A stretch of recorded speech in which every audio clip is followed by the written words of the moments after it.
The gang is back. Welcome to BWI Live, our Penn State football show here for you. I told you, we'd all be together. We'd all be here doing the thing when it mattered most. Penn State football starts training camp tomorrow, depending on when you watch this. This is live here on YouTube at 10 a.m. on Tuesday.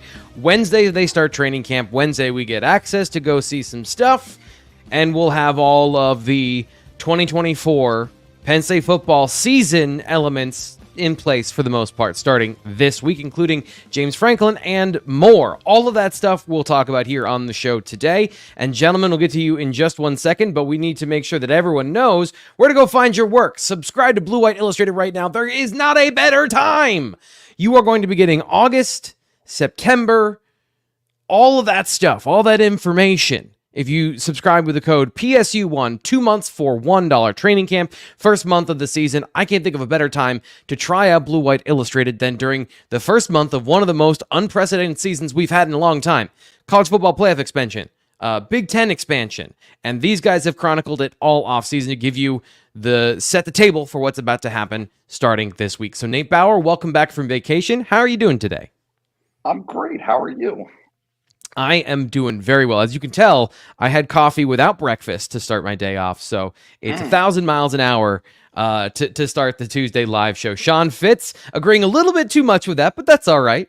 How you doing today? I have one disagreement. The best time was last week, and actually a lot of people took advantage of that last week and over the weekend. Lash Bash coverage with myself, Ryan Snyder, and the rest of the team. Nate wrote a team rankings article that was magnifique. So good. Yeah, it was the best. So yeah, definitely a lot of, we welcome everybody that has checked us out over the last week, because I think that we've taken it up a notch, and it's time to take it up a notch because camp starts on Wednesday for Penn State football. Recruiting has sort of ramped back up. Now it's going to go back down. It's a dead period in August. You can't get guys back on campus until technically the start of September 1st. West Virginia will be able to host guys on August 31st. There's a bit of a loophole, but that doesn't matter. But dead period in August, but reverberations from the Lash Bash. 2 commits on Saturday, a couple of announcements budding this week. So there's a lot to talk about with recruiting. There's a lot to talk about with football, and really it's the best time. I mean, like you're going to get camp coverage. You're going to get leading up to West Virginia coverage. You're going to get recruiting coverage. It's a no-brainer. Let's check us out. Give us a shot. And with that great segue, I'm not going to step on it. Let's just get into Fitz's recruiting update, because as he mentioned, there was a lot happening during the Lash Bash this past weekend.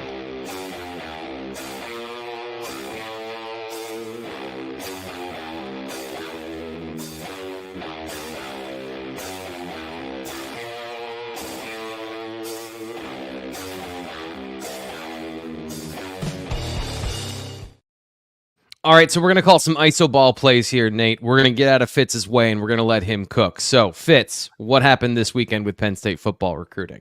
A lot happened this weekend. Lash Bash, different format this year, as we had talked about before. Friday and Saturday. Friday a little forward focused. Saturday a little bit more homey. The commits on hand this weekend, as well as a bunch of 2025 prospects. Some surprises that we had stories ready for as soon as they popped up confirmed on campus. So surprises to many here, but yeah, I think it was a good weekend for Penn State to. I don't want to call it rebound, but Penn State has had some ups and downs in the last month in recruiting, and this weekend was certainly an up. 2 commitments. We talked about. I feel so bad for Justin Rogers, but we talked about Kevin Brown at length. We had a video the other day after he popped. Harrisburg offensive lineman. I think he's gonna be a 5-star prospect. I think he's one of the best offensive linemen that I've ever covered, and I thought that for a very long time. So very exciting to get him on. But let's talk Justin Rogers here for a second. You don't get too many 4-3 guys, like actual 4-3 guys. You get a lot of guys that say they run a 4-3, but Justin Rogers actually does run a 4-3, did it twice for Penn State at camp in June. He's also got a little bit of size to him. I mean, he's not Davon Smith. He's not 5'7", 5'8", just a sprinter guy. He is a guy that's got a pretty good frame at 5'10" and a half. Has got long arms to add to that. So he's kind of in the Tyseer Denmark mold in terms of body type, but he can run much faster. So I think that's certainly a big pickup for Penn State.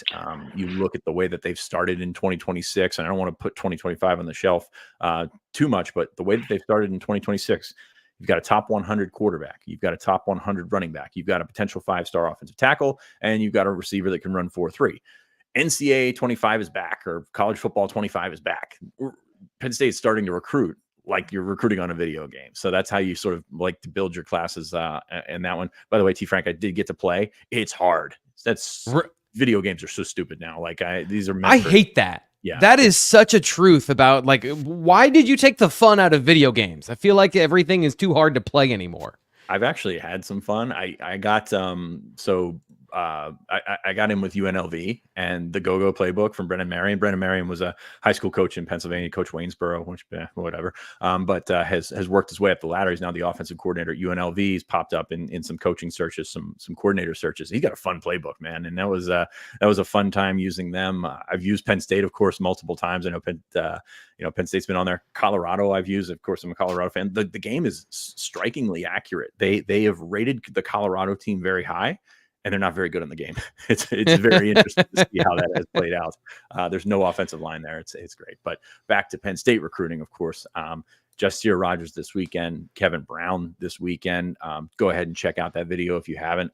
If I sound giddy when I'm talking about Kevin Brown, there's only a handful of prospects, man, that I get going for, and Kevin Brown is a guy that I've watched from a 217-pound freshman offensive tackle to he's 260, 270 now, something like that. And he just continues to build up, and he's doing everything the right way.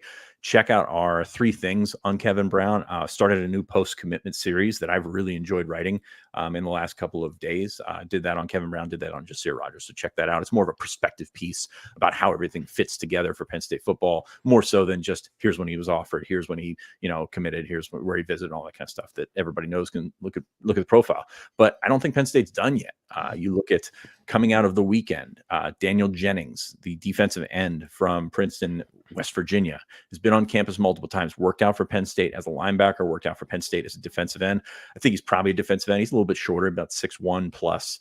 But he's an explosive athlete off of the edge. He is set to announce on Wednesday. Ryan Snyder was the first one to put a pick in for him for Penn State. I'm going to follow suit with that sometime before that announcement tomorrow. And then Ivan Kamaju, one of those surprises that we talked about in the 2025 class that popped up on campus this weekend. Kind of had an inkling that he was going to show up. He also worked out with Deion Barnes. He's going to announce in the next couple of days as well. I'm not sure how much that's out in the public sphere yet, but I think Penn State's going to get more good news in the next couple of days. So, not all that much. Sorry, I'm exhausted after all the things you just said. There was so much information there. I needed a drink. You just needed to bridge me because we got more 25 visitors. In addition to Kamaju, Zahir Mathis popping up on campus again.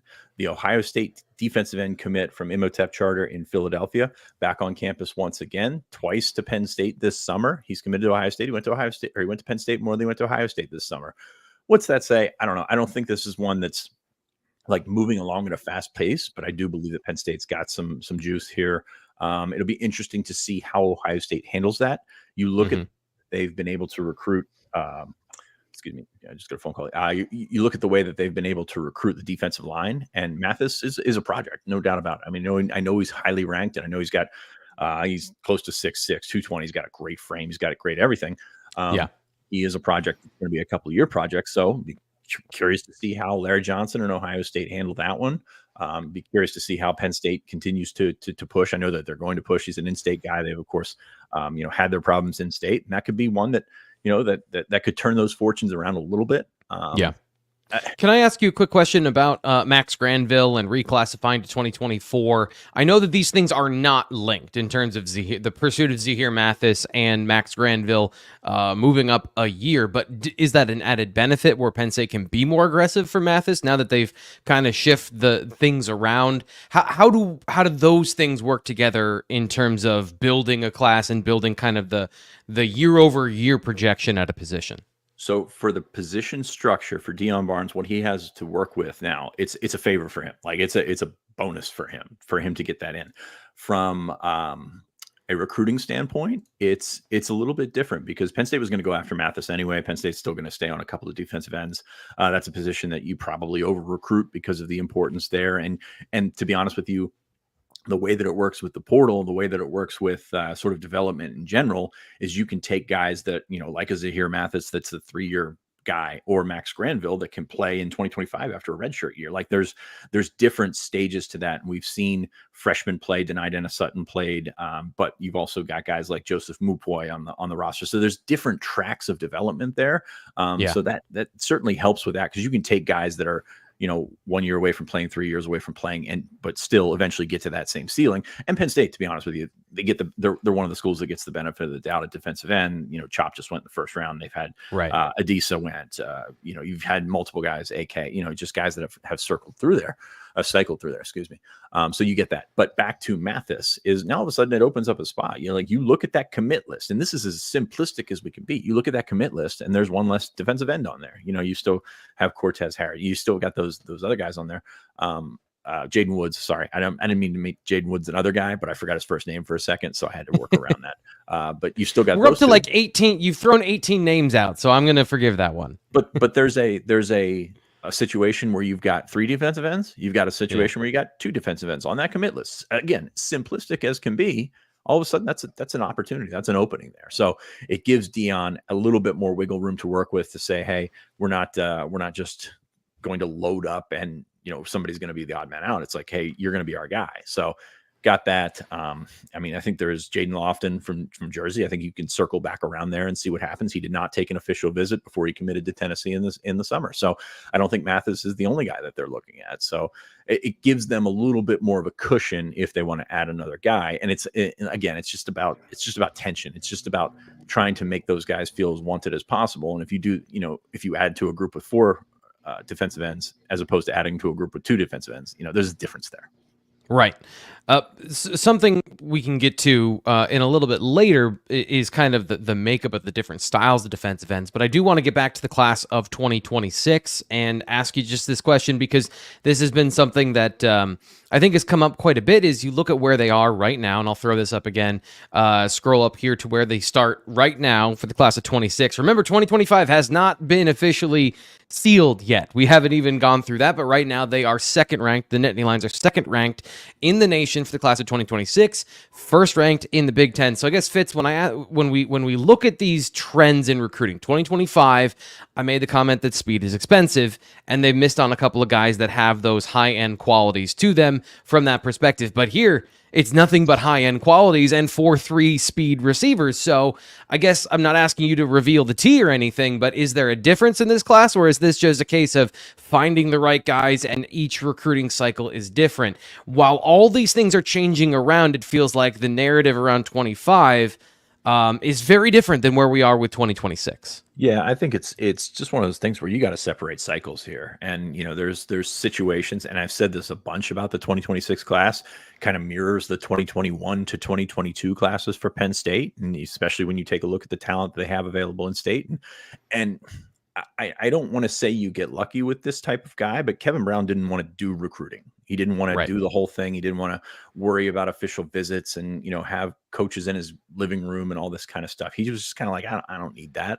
And it just so happens that he's 90 minutes down the road. That helps. It just so happens he's got a great relationship with Phil Troutwine. So that certainly helps. So I think you just found the right type of kid.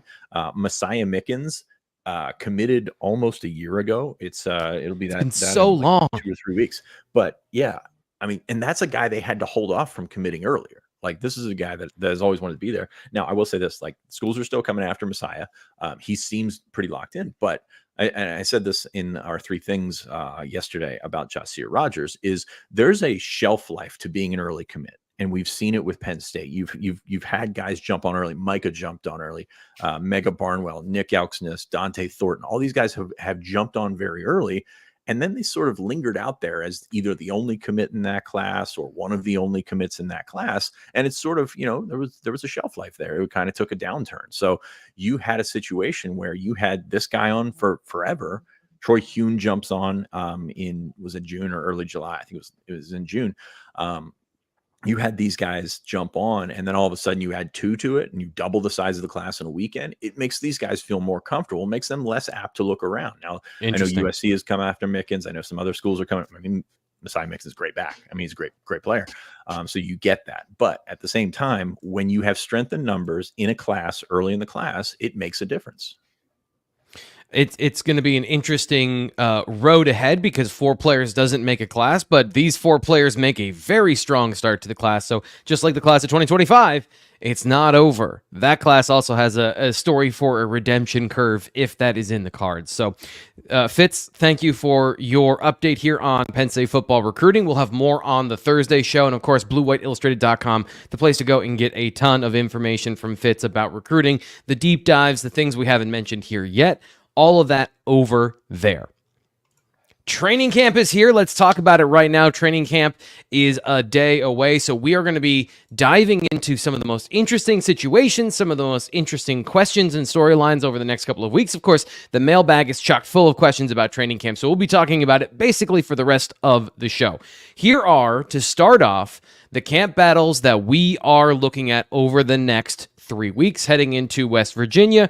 Cornerback. All 3 of them are open from the first and second outside positions, the slot, edge defender, right tackle, left guard, tight end, the 3rd running back, and then wide receiver and kicker. A couple of these are some interesting situations in terms of wide receiver 2 through 4. We all feel pretty confident. I think that Trey Wallace is the lead guy, but how do the snaps and distributions and positional rankings, how do those work out behind him? And then, of course, you've got some superstars that are vying for positions with guys that have been in a position for a really long time. So, Nate, I'm going to come to you. Need to get you and your thoughts here on the show. Uh-oh. What is the position battle that sticks out to you?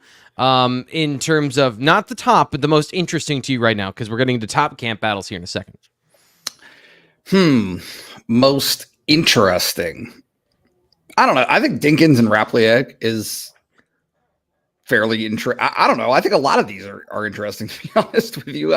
Corner, who knows, right? I think that Cam Miller is, and Fitz, I mean, correct me if I'm wrong on this, but kind of obviously penciled in as number 1.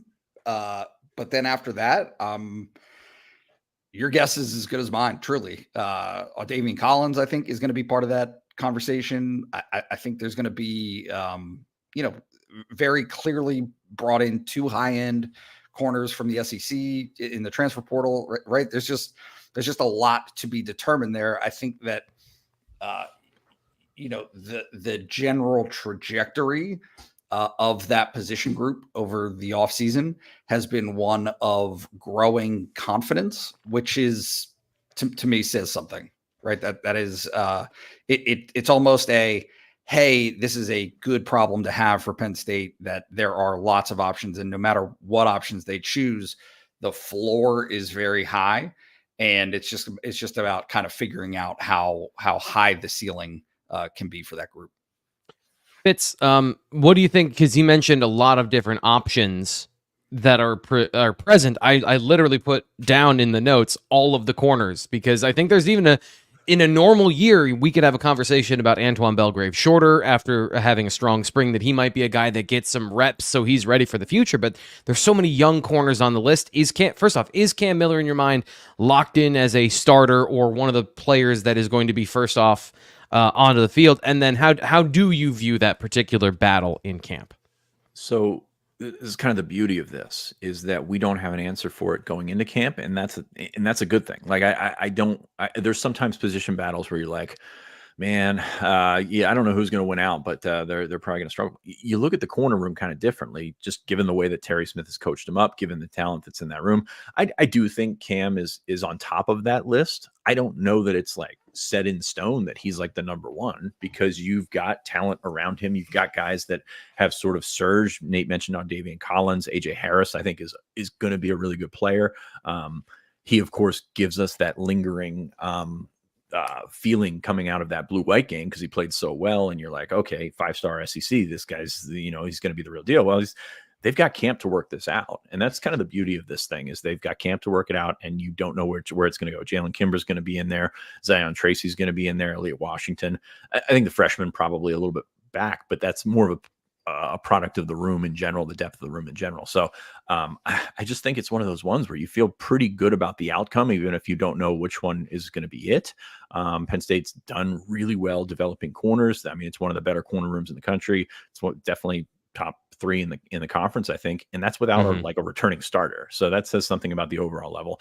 And I don't feel, I don't want to say worried, but I don't feel like this is a situation where you have to find that guy right away. Like, I think you can play 4 or 5 guys in September, maybe even 6 guys in September. I don't know how Washington and Trace are going to fit in, but play those guys and then sort of work it out through that schedule.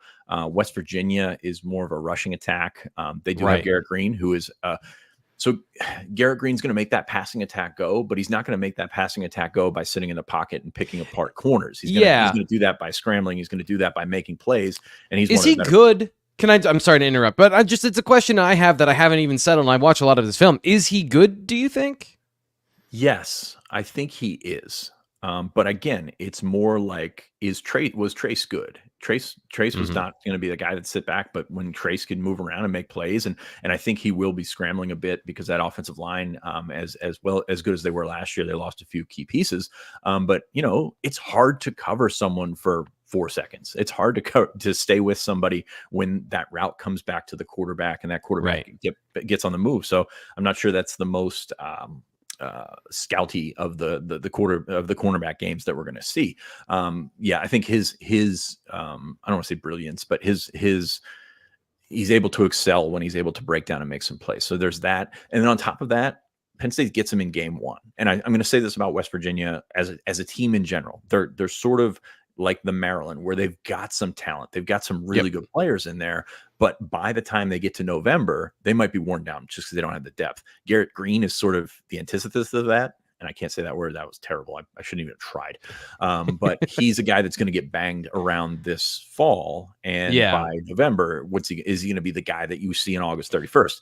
From a Penn State perspective, that doesn't matter because you see this guy on August 31st. He's got some buzz behind him. I'm curious to see what his weapons are like to make that work. But I think that's probably not the game that we're going to judge the cornerbacks on because of that sort of thing. But again, I think they're the more talented than West Virginia's wide receivers. But at the same time, cornerbacks are a really hard position to play, and we kind of forget about that when we talk about these position battles.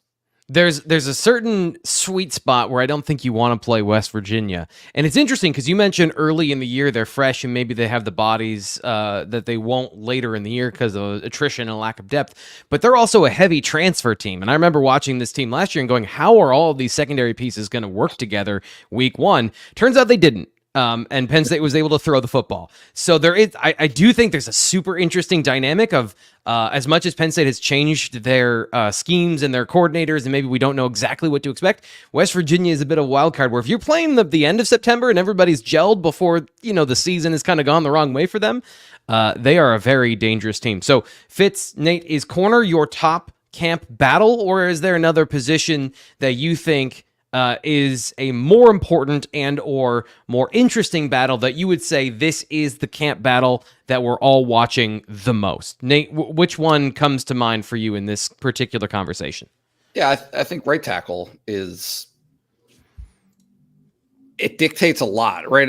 If you look at these other ones that you have kind of laid out here, a lot of them are second tight end, third receiver, third running back, kicker. Okay, sure. We can have that conversation about kicker, but damn right we can.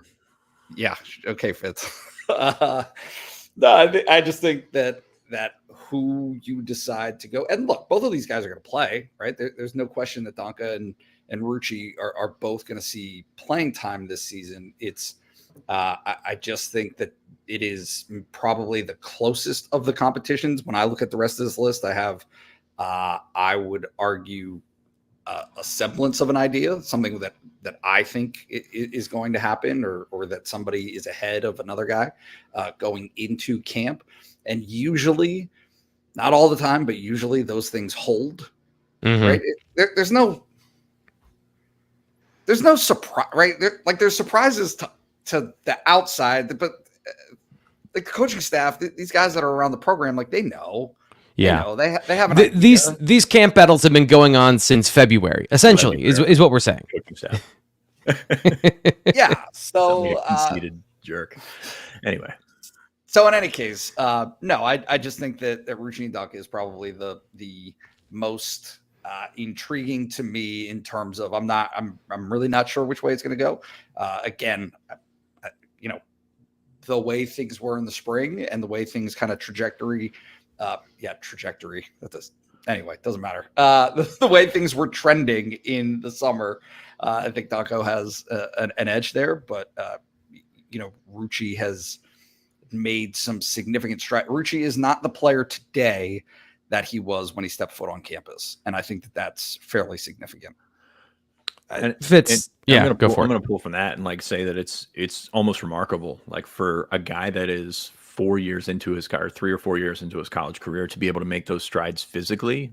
It's just it's double-sided here. It's number one, Wisconsin, what was happening there? I've heard a lot about the nutrition aspect of it, and since he got to Penn State, he's put on weight. You usually don't add that much weight when you're that mature as a player. It doesn't happen. You don't see those kind of physical use.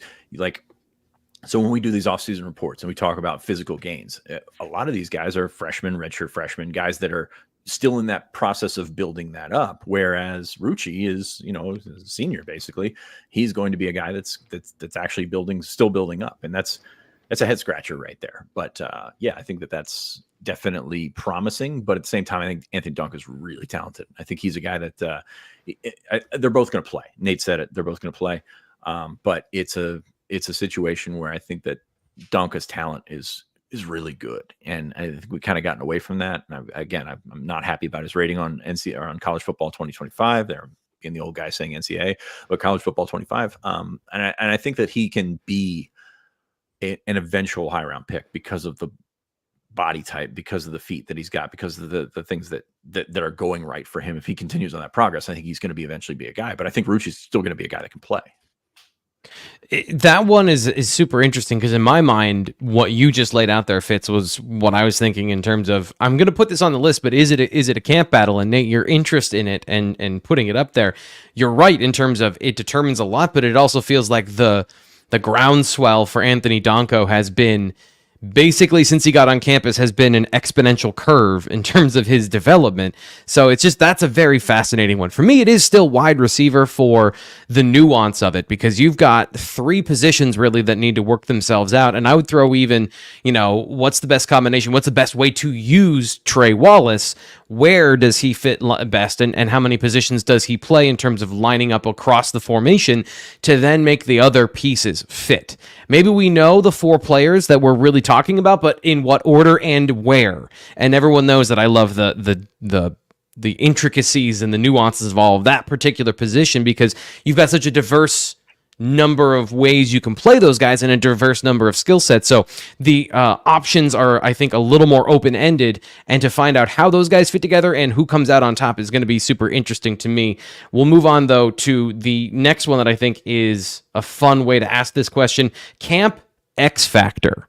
So what's the player that is a wild card or an X Factor, offense or defense, that you think can change the way we're talking about camp, Nate? Is there a guy who, you say you feel like a lot of this stuff, or there's a good sense of what these things are when we go into camp in terms of rough depth chart, understanding who's ahead of whom?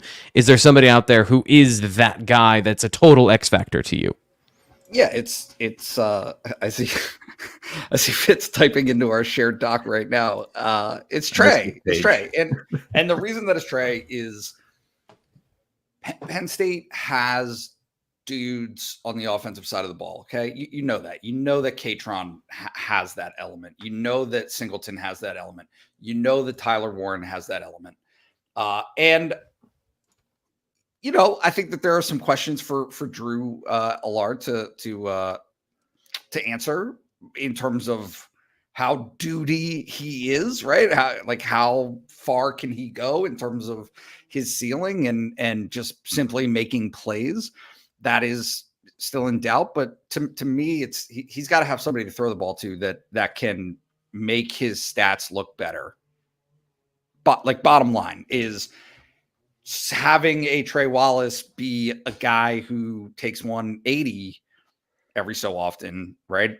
Once out of every 15 catches, breaks one off, has a big 40, 50 yard catch and run. Yeah, that matters. That makes Drew seem like a better quarterback. It makes his stats gaudier. It makes everything different when the Brock Purdy effect. if you're surrounded by studs, even if you're performing very well, we'll have the conversation of, hey, this is a really awesome offense, and we'll divvy up the success meter accordingly. But you need to have guys that are good around the quarterback for all of that to be kind of the conversation. It seems is that fair?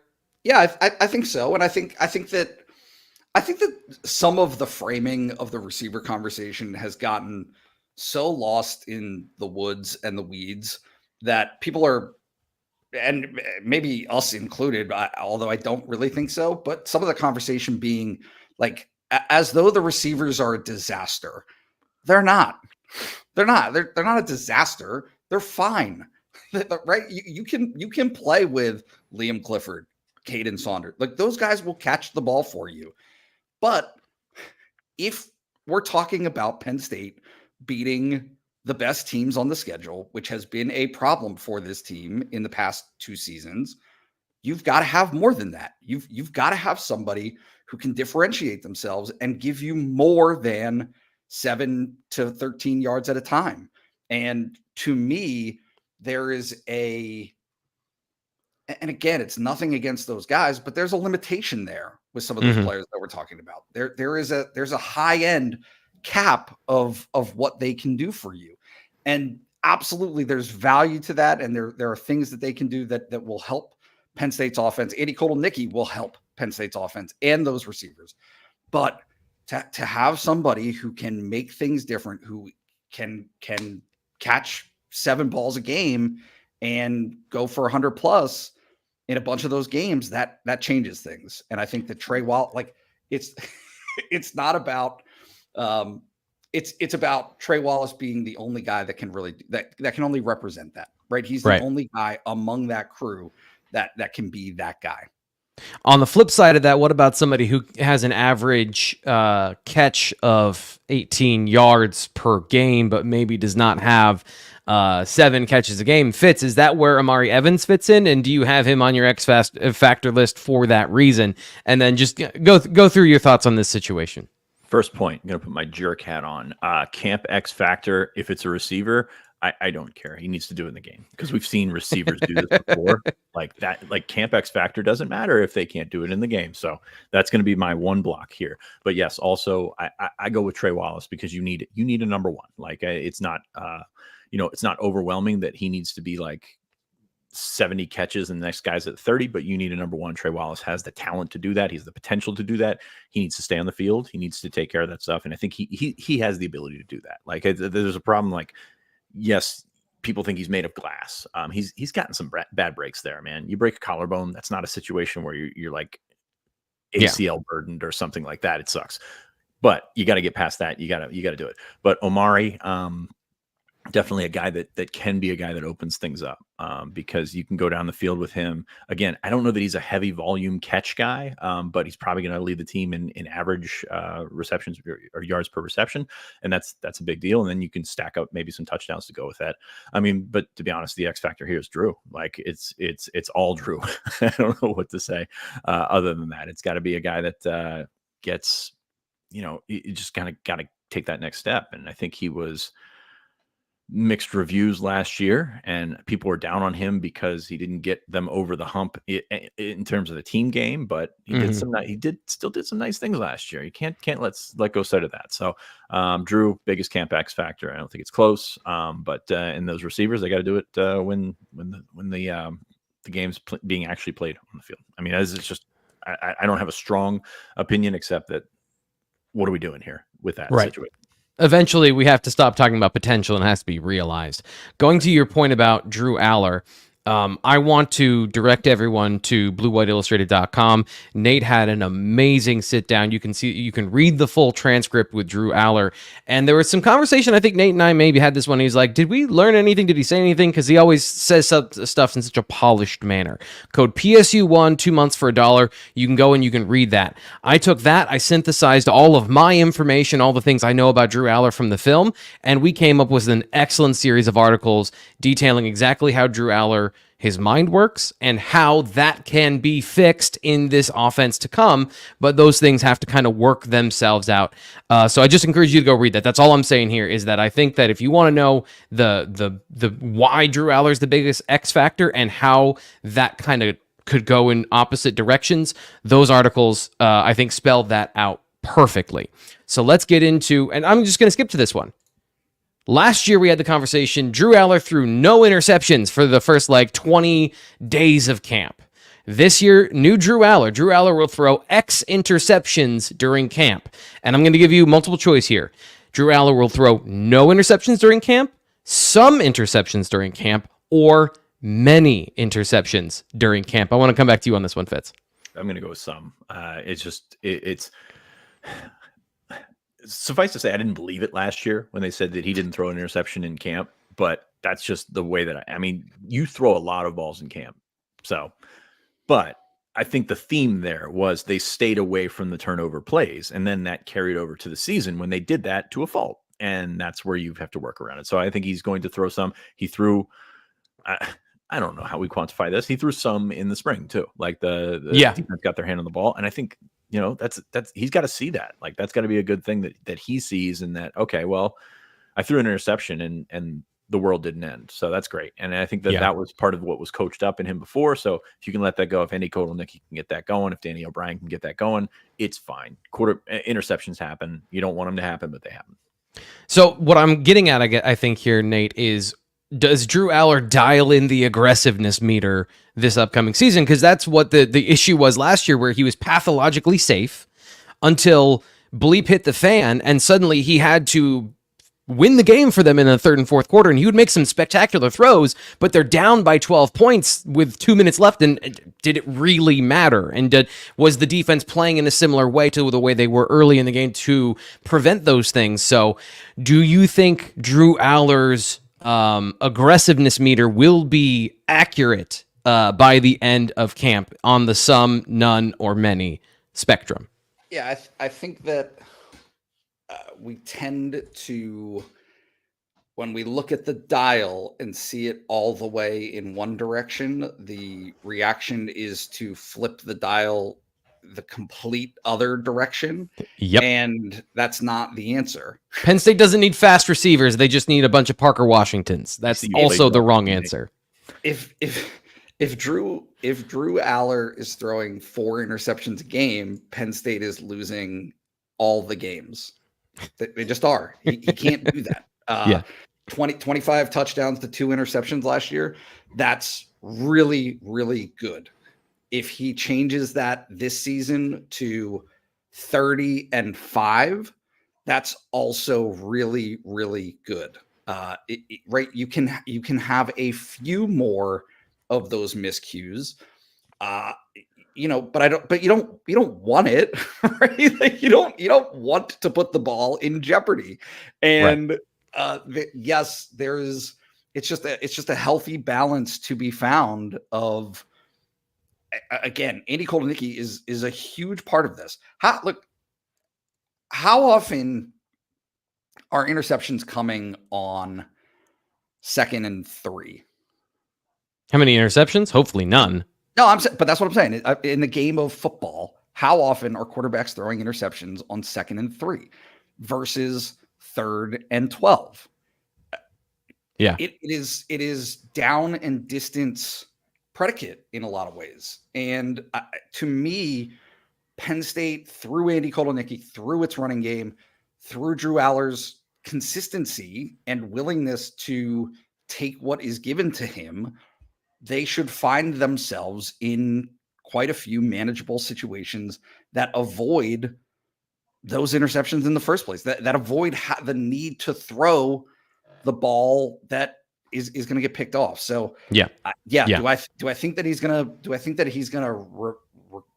it's not regress, but like revert a little bit to the mean? Yeah, I do. And I think that that's going to be encouraged. I think that Penn State is going to try to draw that out of him of making more aggressive plays. But I also don't think it's a situation where it's going to go the complete opposite direction of, hey, he's not Sean Clifford, right? He's not a guy that's going to put the ball in jeopardy. He's not out there to freewheel and gunsling. That's not who he is. In a confounding way too, right? Right. Fitz, go ahead. I go back to last camp, and not throwing an interception is a great soundbite, whatever. But that means that James also didn't say that he completed those passes. Like, that means he made that decision to keep it, to throw it away, to stay out of danger, basically. And you got to see that sometimes. Like, you got to see the interception to know, okay, that's my limitation. That's what I can do. That's what I can't do. And instead, the limitation is throwing the ball in the third row of the stands. Like, that is where you're kind of at. And that goes through the thought process. And you could see that playing out throughout the season. Rather than take the risk, and we know he's got a big arm. We know he can make the throws. But rather than take the risk, you're putting yourself in a situation where you're just like, no risk means nothing. Like, it's not even no risk, no reward. Like, it means defense. Right. It's your turn. That's like Penn State and Drew Allar were one of the top 5 teams in the nation in throwaways last year. So PFF tracks how many times you just kill the ball. That team, it felt like at certain times that offense loved nothing more than to throw the football away instead of try and like make a play in certain situations. And guess what? If you throw a pick in camp, you turn around to, well, Mike Yursich at the time, Danny O'Brien, they say, okay, next play, let's figure that out. And, let's not do that, but like figure it out and figure out your margin for error there and your margin for how you're going to get that ball in there next time. And, the thing that would come back to is you have this route. I can't believe we're talking about camp 2023, and I apologize for everything. Yes. But the thing that comes back to is if that route's not there, and you process that in your head to tell yourself that route's not there, the next time you go back to it against West Virginia, against Ohio State, and that window is slightly bigger, it takes you a little bit longer to process that, and all of a sudden that window is closed. So it's about the processing. And I think Andy Kotelnicki's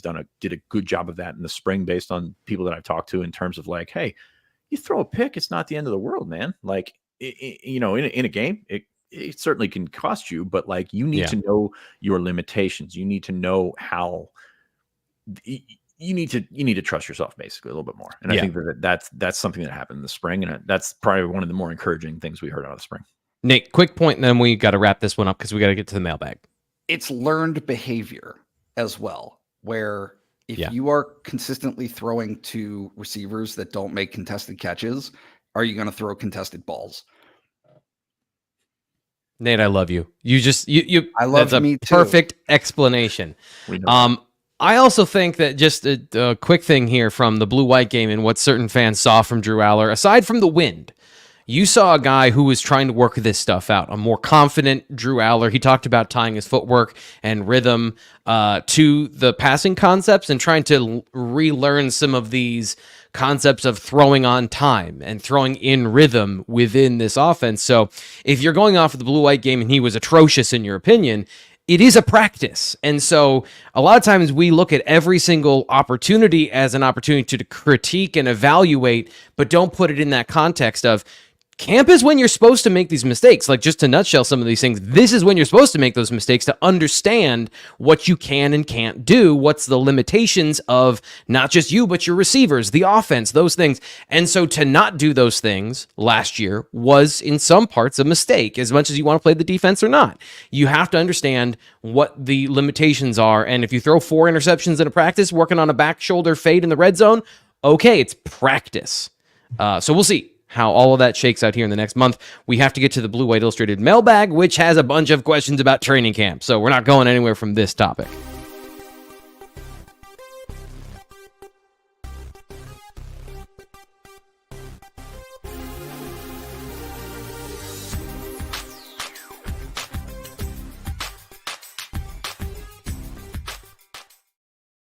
So before we get to that, I do want to have a version of this conversation that we have on this show.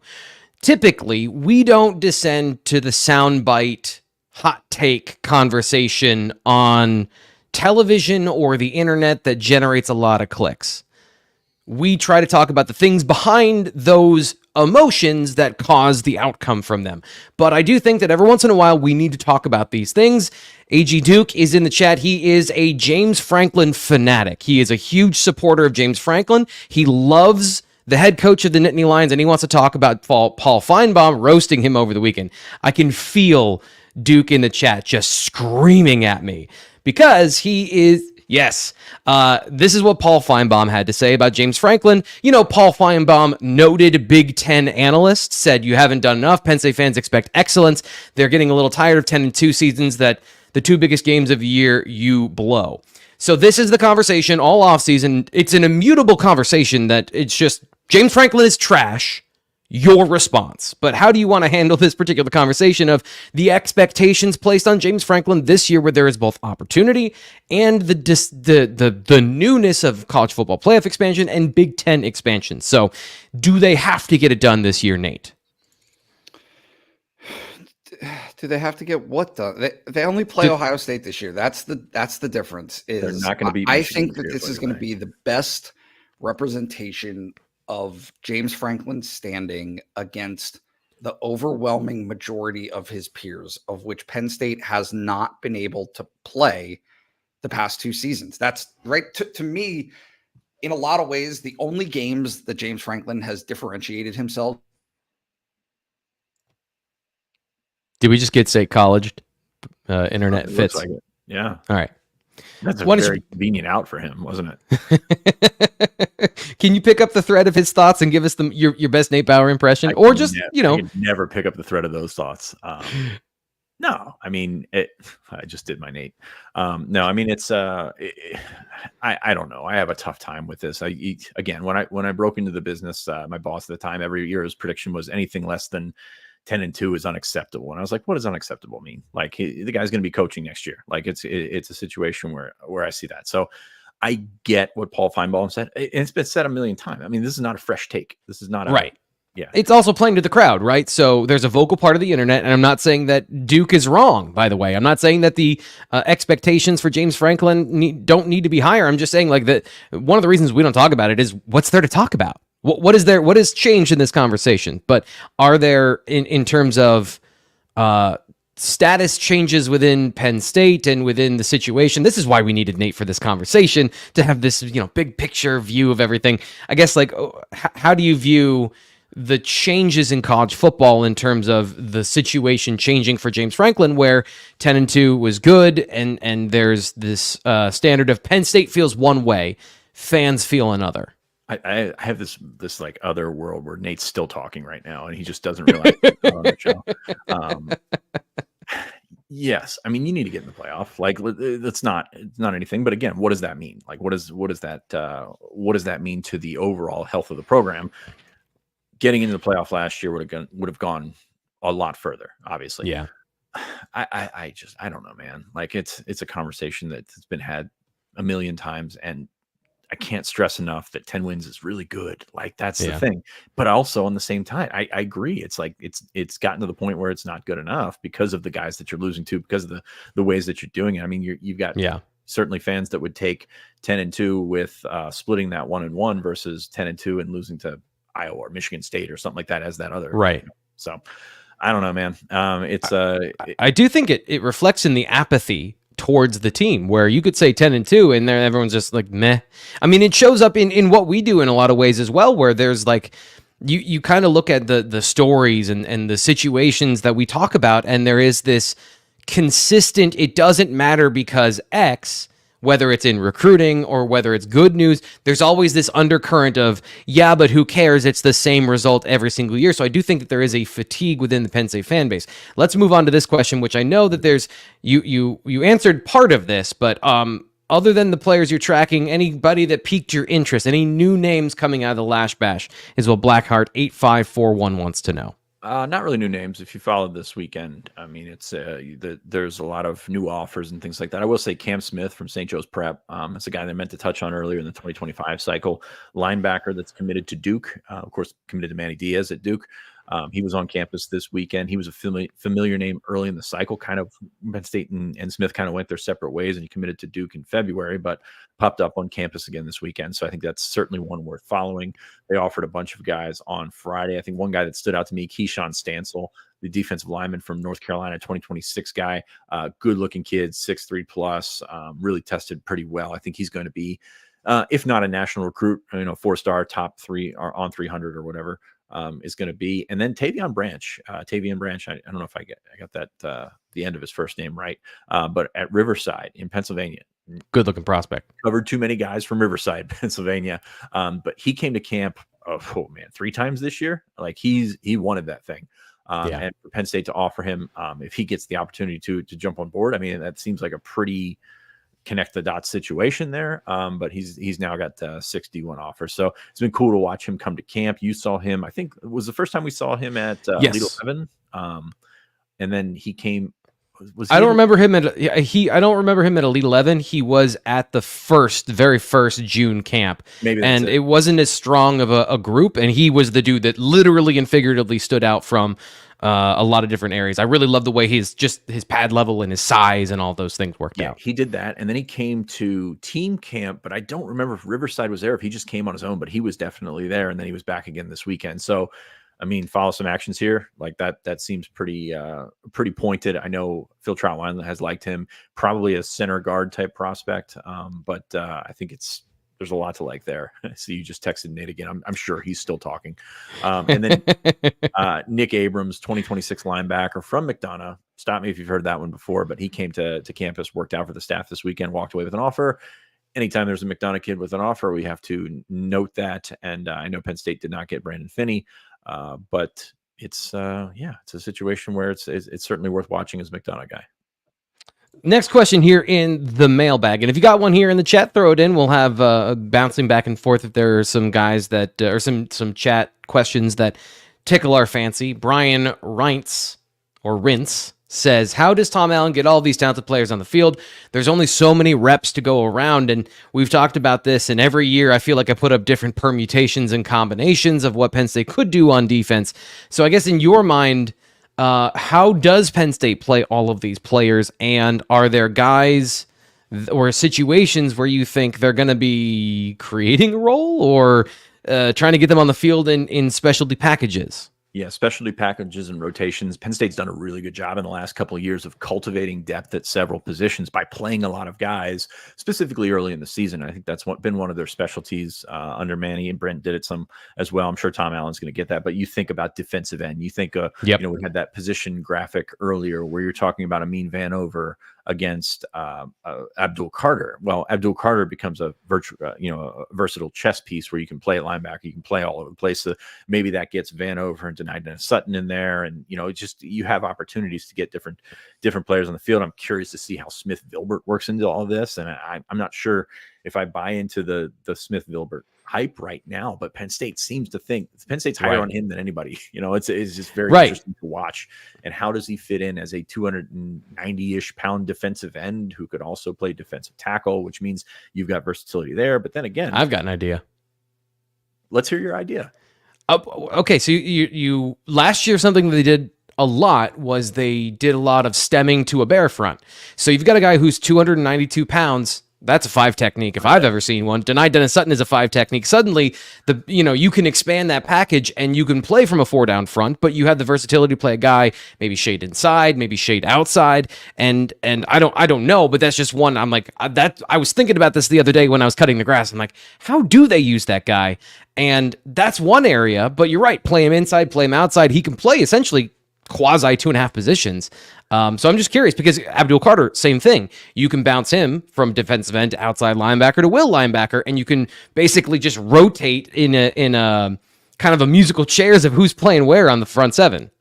I mean, beyond the front 7, you've got Jalen Reed back there, who's probably your most versatile piece. Probably again, I think the most important piece on that defense. Going to play the lion, going to play the nickel, going to play deep safety. And he said out of Big Ten Media Days that all 3 of those safeties are sort of, I don't want to say interchangeable, and that's an overplayed thing that we hear every year is that they're interchangeable. But you have guys with specialties. Obviously, Jalen Reed and Zakee Wheatley are 2 different players, 2 different skill sets and things like that. But I think Jalen Reed's back there. But you've got 3 safeties. You keep them healthy. You have the opportunity to have a versatile attack there. You've got corners that we talked about earlier in the show that you can go 4 or 5 deep and rotate those guys through. So I think rotations are going to be key. The part that sort of, where that conversation sort of slows down is at linebacker. Kobe King's going to play a lot of snaps, and he's going to play.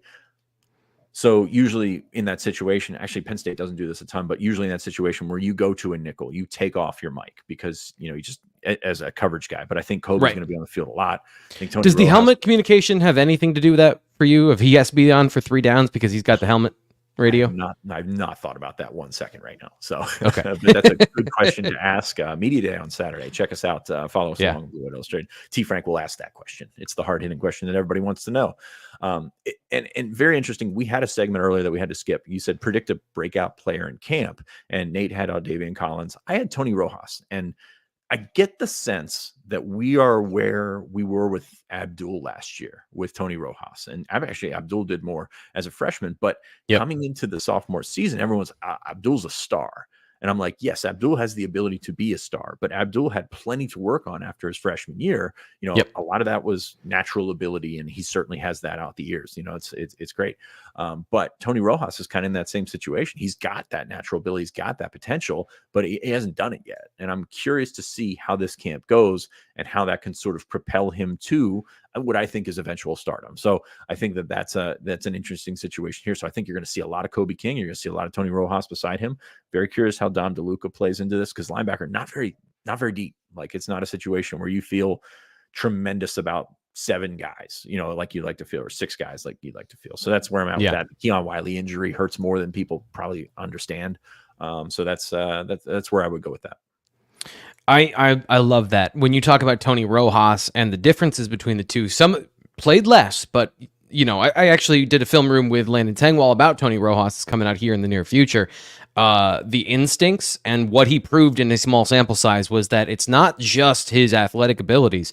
His understanding of the game seems, in those mop-up situations when everyone's kind of playing some basic things, super advanced. Like, he dominated in those garbage time plays. Came into the bowl game, some things he needed to work on against, the real-time competition, but his understanding of coverage was advanced for a dude who played defensive end in high school. Like, I want to stress this again. He was a pure defensive end that rushed the passer all the time.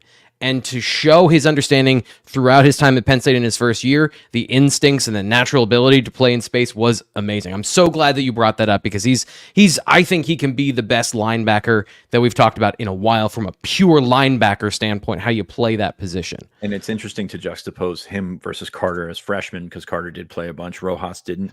Rojas and King Mack last year were 2 guys that I thought just popped but it was very limited sample size. So you're kind of wondering, are you on the fence about how that can possibly work?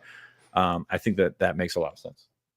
So we're not going to get to this question. I just want everyone to know this was part of the conversation. I thought this was a great question, but thanks to the exceptional work of Comcast Xfinity, we will not be having Nate back on the show. This is not a random blackout. This is an intentional situation, so he does not have internet to join us, but we were going to talk about NIL coming in-house. I think it's going to be a massive change for Penn State in a lot of different ways. We're going to talk about it at some point. We'll get to that particular question, but David WG, wanted to give you credit for that great question. Last one we'll get out of here. This is one that, unless you want to talk about NIL Fitz, well, do you want to dig into that? Said, tell everybody he loves them, and he's sorry. So, yeah. I know David K is furious in the chat. David, if Nate isn't on the show, David basically boycotts the show. So, David, I'm also sorry. I get it. I'm about to do the same. Yeah, we got about a minute left to answer this particular question. PSU MJF says, who do you believe will be the clear starter at cornerback once we approach the midway point of the season? We had the conversation about cornerbacks during camp. Do you think that there is a situation where they have to choose? Let me just change it. Do you think they can play 4 guys all year long, or do you think when they get into October and you've got the USCs and the Ohio States and the Washingtons on the schedule, they have to decide who are going to be the guys they lean on in those situations? Or is the depth so good that they could play 4 guys roughly equal snaps and go through the season? It's a beautiful thing. I have no idea, man. I have no idea, but I feel confident in the fact that they're going to have good cornerback play once again.